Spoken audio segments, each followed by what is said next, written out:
दोस्तों इस वीडियो में हम लोग बात करेंगे कई सारी महत्वपूर्ण अपडेट्स के बारे में। जैसा कि सबसे पहले सोचना है आप लोगों के लिए ईएमआरएस से।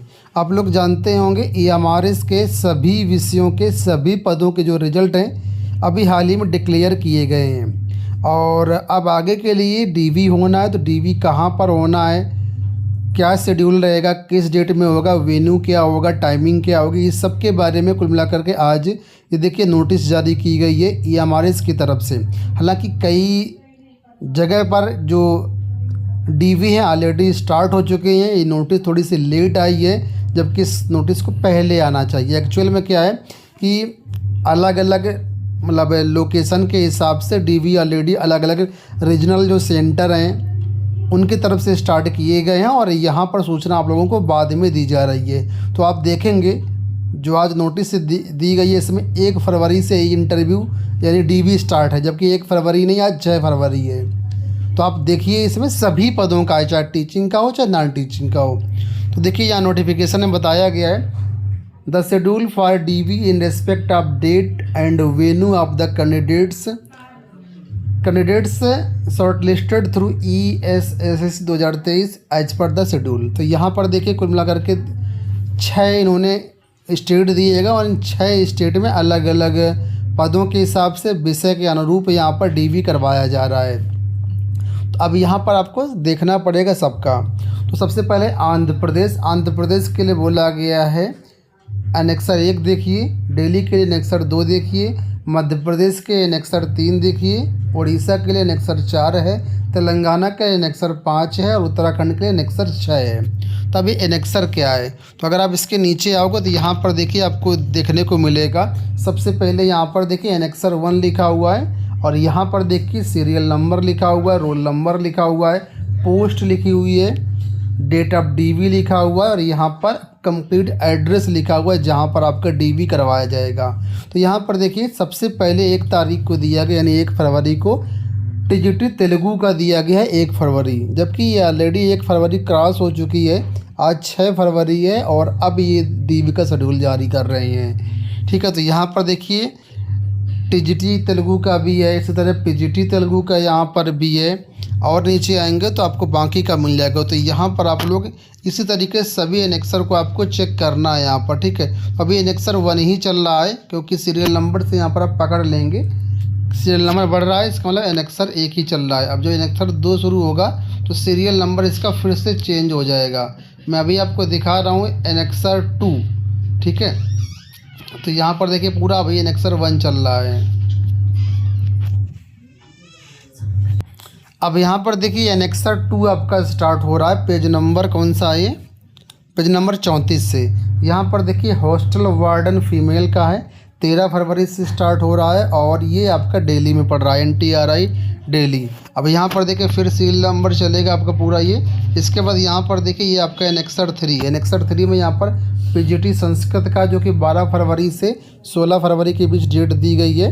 तो कुल मिलाकर के आपको यहाँ पर अपना रोल नंबर डालना है। रोल नंबर डालेंगे तो सर्च होकर के आ जाएगा और आपको पता चल जाएगा कि आपका कहाँ पर है। तो आप इस कंप्लीट लिस्ट को विजिट कर सकते हैं। 158 पेज की ये लिस्ट है। ठीक है, पूरे सभी 6 एनेक्सर यहाँ पर दिए गए, टीजीटी, पीजीटी, हॉस्टल वार्डन यानी जितनी भी पोस्ट आई थी सभी का कंप्लीट यहाँ पर डीवी कार्यक्रम दिया गया है। तो आप इसको देख लेना। ये लिस्ट आपको हमारे टेलीग्राम चैनल पर मिल जाएगी। इसके अलावा हमारी वेबसाइट governmentjobcenter.com पर भी आपको मिल जाएगी, वहाँ से भी डाउनलोड कर सकते हैं। अब हम लोग बात कर लेते हैं टीजीटी पीजीटी को लेकर के। तो आप लोग जानते होंगे संयुक्त युवा मोर्चा की तरफ से आंदोलन चल रहा है। तो यहाँ पर देखिए प्रेस विज्ञप्ति जारी की गई शीतला प्रसाद ओझा की तरफ से।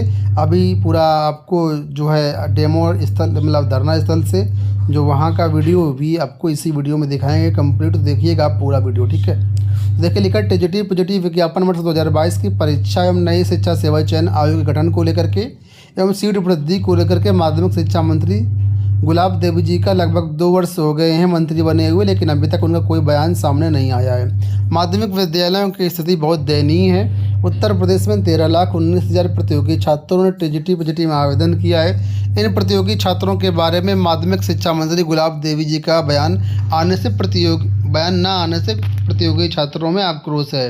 अब छात्रों का कहना है कि आचार संहिता से पहले माध्यमिक शिक्षा मंत्री श्रीमती गुलाब देवी जी का आवास पर धरना देने की तैयारी की जा रही है।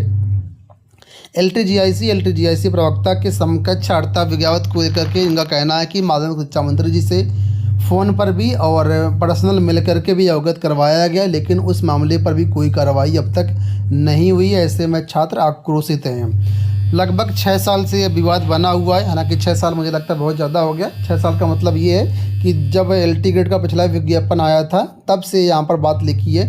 2018 में पिछला विज्ञापन आया था, तब से देखें लगभग 6 साल हो रहे हैं।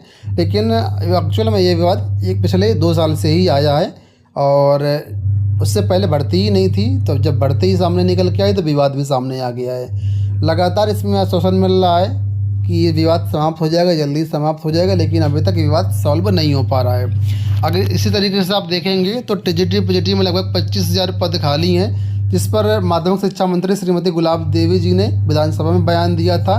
उस पर भी कोई अमल नहीं हो पा रहा है। नया शिक्षा सेवा चयन आयोग के गठन के नाम से सब कुछ ठप है।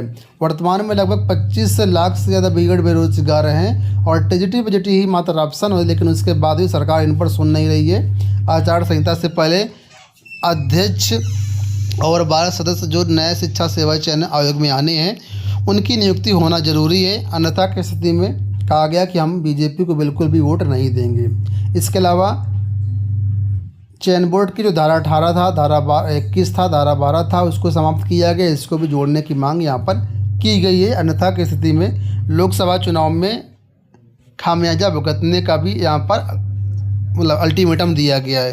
तो ये विज्ञप्ति शीतला प्रसाद ओझा की तरफ से। अब आप सुनिए ये वीडियो। विज्ञापन निकाला गया TGT PGT का। जब 3 आयोग थे तो क्या जरूरत थी योगी सरकार को एक आयोग बनाने के लिए? और 2017 से लेकर के 2023 बीत गया, 24 लग गया है। लगभग 5 से 6 वर्ष हो गया, लेकिन योगी सरकार एक शिक्षा सेवा चयन आयोग का गठन नहीं कर पा रही है। जब भी इनके अधिकारियों से बात होती है या इनके मंत्रियों से बात होती है तो बस केवल माननीय मुख्यमंत्री उत्तर प्रदेश जाने। तो ऐसे मंत्रियों को भी आप हटाने का कार्य करिए। 28 राज्यों में जो है सबसे बड़ा उत्तर प्रदेश है। उत्तर प्रदेश में जब हम उत्तर प्रदेश को छोड़ करके झारखंड, राजस्थान, छत्तीसगढ़ तमाम राज्यों में जाते हैं परीक्षा देने के लिए, तो वहाँ के लोग पूछते हैं तो वहाँ तो भैया योगी जी हैं, बैठे हैं, क्या वो भर्ती होती नहीं देते हैं? तो बड़े शर्म की बात है। मैं अपील कर रहा हूँ कि अगर आचार संहिता के पहले शिक्षा सेवा चयन आयोग का गठन योगी सरकार नहीं करा देती है तो भारतीय जनता पार्टी सरकार को इसका खामियाजा आने वाले लोकसभा 2024 में भुगतना पड़ जाएगा। अब वीडियो में बढ़ते हैं आगे और यहाँ पर बात कर लेते हैं UPSSC की। UPSSC की तरफ से आज 2 नोटिस जारी की गई है। पहला तो ये विज्ञापन नोटिफिकेशन जो आया था 2023 में जूनियर असिस्टेंट का 1265 पदों पर, उसके बारे में। दूसरा यहाँ पर एक्साइज कांस्टेबल की भर्ती आई थी, उसके रिजल्ट कट ऑफ के बारे में। तो यहाँ पर देखिए आज 6 फरवरी की डेट में नोटिस है और नोटिस है आपकी प्रवर्तन कांस्टेबल के बारे में। पेट 2022 के आधार पर भर्ती आई थी और इसमें कहा गया कि मुख्य परीक्षा के आधार पर जो अभ्यर्थी क्वालिफाई हुए हैं उनका कट ऑफ यहाँ पर दिया गया है। तो अनारक्षित का कट ऑफ यहाँ पर देखिए बोला गया है कि 46.90 है, SC का 46.90 है, कुल मिलाकर के सभी का 46.90 ही कट ऑफ है, सबका सेम कट ऑफ है। पेट 2022 के आधार पर ये भर्ती आई थी। तो यहाँ पर देखिए मुख्य परीक्षा के लिए जो अभ्यर्थी क्वालिफाई हुए हैं उसमें ये आपका कट ऑफ रखा है सामने। अब यहाँ पर देखिए ये है आपकी दूसरी नोटिस जो कि जूनियर असिस्टेंट के पदों पर है। 1262 पदों के लिए ये भर्ती आई थी। तो इसमें देखिए बोला गया कि लिखित परीक्षा करवाई गई थी।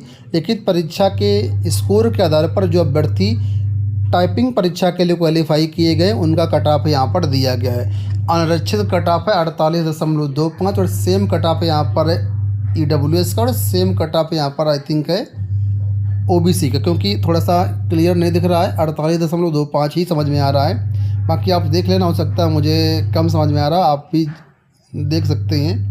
वैसे 48.25 ही है। SC का यहाँ पर कट ऑफ है 44.25, ST का है 40.50 और जो महिलाएं हैं उनके लिए कट ऑफ यहाँ पर गया है देखिए 47.50, भूतपूर्व सैनिक के लिए 27 और स्वतंत्रता संग्राम सेनानी के लिए 41.75। बाकी का यहाँ पर कट ऑफ आपको दिया गया है। तो इसका रिजल्ट वगैरह देखना चाहें तो वेबसाइट पर अवेलेबल है, आप लोग चेकआउट कर सकते हैं। लिंक डिस्क्रिप्शन बॉक्स में दिए गए हैं। इस वीडियो में इतना ही।